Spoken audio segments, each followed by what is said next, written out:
Hello, everyone. I hope all of you are having a good evening. I am going to be going live here with the Beginner's Astrology Level 1 History and Origins course. I'm getting over a little sinus infection that I had, so forgive me if I sound a little froggy. So this live video is going to be a part of the Beginner's Astrology course that I am teaching that is available to take here locally at one of the metaphysical stores here in Indianapolis. However, you can also take this course online. So the Beginner's Astrology course is geared towards beginner astrologers, and it's a 4-week course on understanding the basic aspects of astrology, as well as kind of dipping our toe in the water when it comes to natal charts. So, like I said, this is the Beginner's Astrology Level 1 History and Origins, prepared by myself. This video will contain the lecture, so that way current students can always go back and reference the lecture. And if you're not currently a student, you are always welcome to listen to lectures. They're totally free. And if you decide that you would like to enroll, you can come to Spiritual Gardens and enroll in classes, or you can take the class online, whatever fits your fancy. So astrology is often attributed as the language of the stars.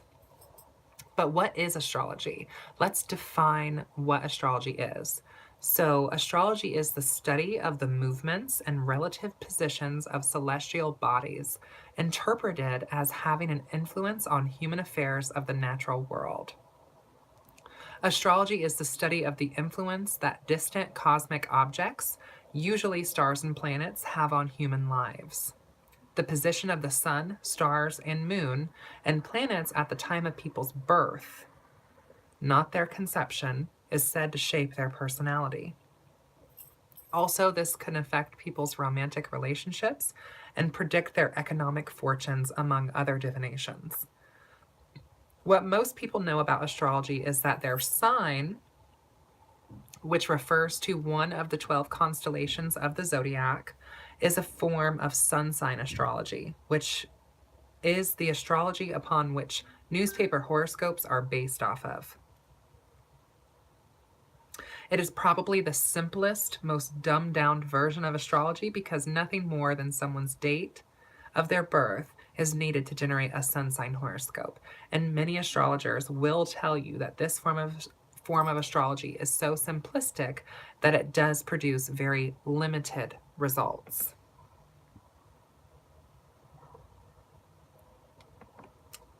So where did astrology originate from?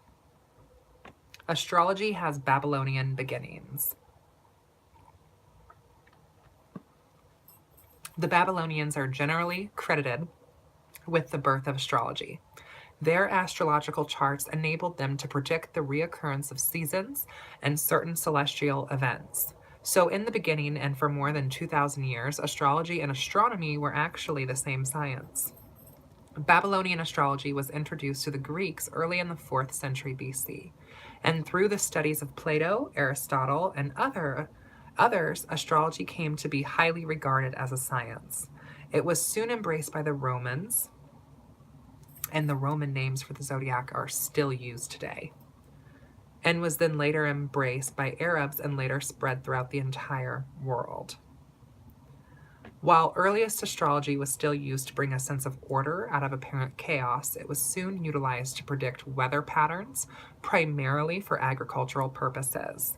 It was eventually broadened to include forecast of natural disasters and war and other events in the course of human affairs. Amassing successes in these fields, it was a natural progression for astrology to be used as a counsel for kings and emperors, and in time for all of us. Similarly, the sky watchers, are what they were called in Mesopotamia, identify the 5 wandering stars, which would be the sun, moon, and the 7 original planets. Planets is also Greek, and it means wanderers. So the 7 wanderers. Within Mesopotamia, the Babylonians flourishing from the 18th century BC are the first great astronomers. The minutes and seconds of modern astronomical measurement derive from the number system. and it is the Babylonians who introduced the useful concept of the zodiac. The Babylonians realized the zodiac, the sequence of constellations among the sun and planets, move in their passage through the heavens. That can serve as a yardstick of celestial time if divided into recognizable equal segments. They select 12 constellations to represent these segments, many of them identified by the names of animals. The Greeks later provide the term for the zodiac when they describe it as the animal circle. Kyklos is what it is in Greek. The zodiac link constellations with times of the year, and constellations have their own links with gods. So scientific observation of star positions merges with speculation about divine influence. The zodiac as a concept is used by both astronomers and astrologers. Those are two separate sciences. How is astrology used? Astrology most often consists of a system of horoscopes purporting to explain the aspects of a person's personality, predict future events in their life based off the positions of the sun, moon, and stars, and other celestial objects at the time of their birth, like planets. Astrology can also be used to calculate the cosmic chemistry between lovers and friends, and there are many more uses than just that. So let's talk a little bit about who are some very well-known astrologers. Who are these astrologers that we are to be looking to? So Alan Leo was born 1860 and passed 1917, is generally regarded as the father of modern astrology. Alan Leo. He is usually credited with having spurred the revival of astrology in the West in the early 20th century, after a period of decline between the 17th century. Hello, Nourish. Hello. He wrote a very influential series of books and magazines, and he also pioneered the practice of selling standardized natal chart interpretations. We can thank Alan Leo for the standardized natal chart interpretations. So many of us have gone and gotten our natal charts read, either by a professional or from a friend, or we have read them ourselves online. That is all thanks to Alan Leo. He founded a number of astrological organizations, such as the Astrological Lodge of London, which still holds meetings to this day. So that was a very modern astrologer. But let's talk about an older astrologer, one who most people might not even think of as an astrologer, and that would be Nostradamus. Arguably one of the most famous astrologers on the list, Michel de Nostradam, 1503 to 1566, was a 16th century physician who wrote under the Latin pen name Nostradamus. He is most well known for his book, The Prophecies, which was first published in 1566. The book contains hundreds of predictions about the future, written in the form of short, cryptic, four-line poems. These are known as quatrains. In the preface, he claims to have used astrology to some extent in order to make his predictions, and some of the quatrains refer to specific time periods in the future when certain planets will be in certain signs of the zodiac.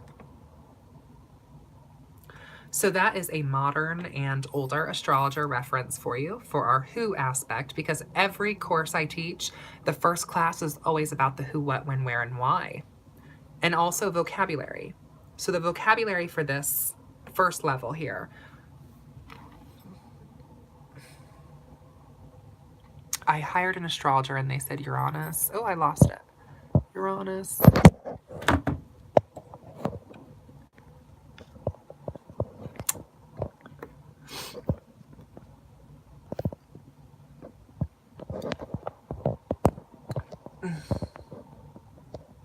I lost that one.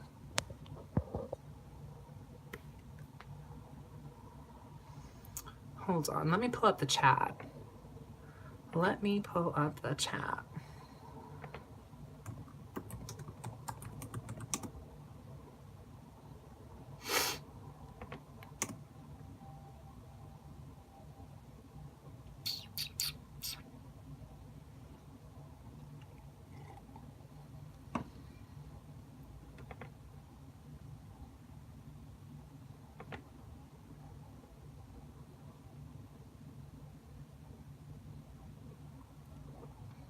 Give me 1 second here.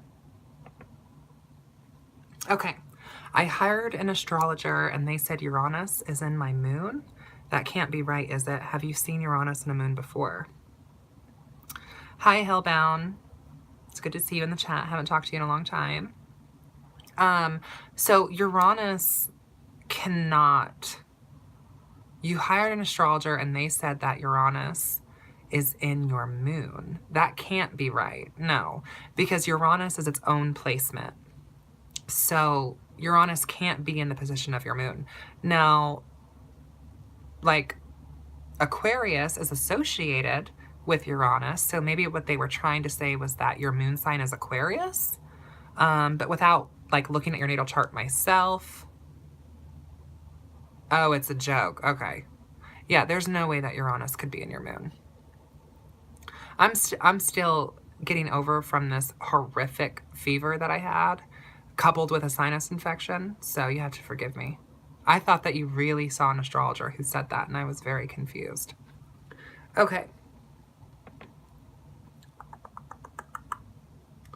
Okay, so basic vocabulary for the beginner's astrology course. So the first word would be zodiac.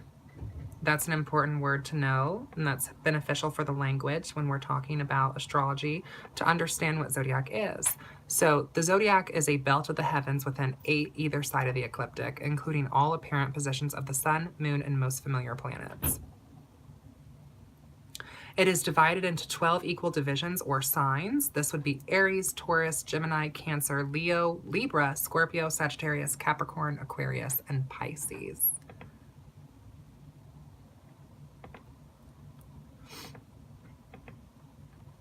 Constellation.